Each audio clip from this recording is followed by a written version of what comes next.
Vote গণনায় mechanism করা হয়েছে। জনগণ মনে করেছিল সংখ্যাগরিষ্ঠ আসনে জামাত ইসলামী 11 দল জিতবে, 168-70-এর উপরে আমরা আসন পাবো। আপনারা প্ল্যান করে সেটাকে 100-র নিচে থামিয়ে দেওয়ার চেষ্টা করেছেন। রাত 10টার পরে কেন সম্প্রচার আপনি বন্ধ করলেন? 100-200 ব্যালটের বান্ডিল করা হয়েছে, দাঁড়িপাল্লা বান্ডিলের ভিতরে, উপরে ধানের শীষের বান্ডিল দিয়ে 200 ধরে গুনে দেয়। রেজাল্ট শিটে টেম্পারিং করা হয়েছে, কাটাছেঁড়া করা হয়েছে। এজেন্ট যারা নির্বাচনে গিয়েছে, বহু প্রিজাইডিং অফিসার সন্ধ্যায় ভোট গণনার আগে তাদেরকে বলেছেন, আমাকে নিজেরা তারা বলেছেন যে সন্ধ্যায় হয়ে বিকালে ব্যস্ত হয়ে যাব, তুমি এখনই এই ফর্মে রাখো। গণনা এবং ফলাফলের আগেই বহু এজেন্টের কাছ থেকে স্বাক্ষর করা হয়েছে।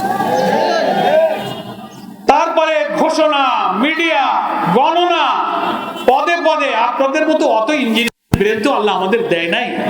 সমাজের এত কুকর্ম, এত ষড়যন্ত্র, জাতির আত্মঘাতী কাজ করার অভ্যাস আমাদের নেই।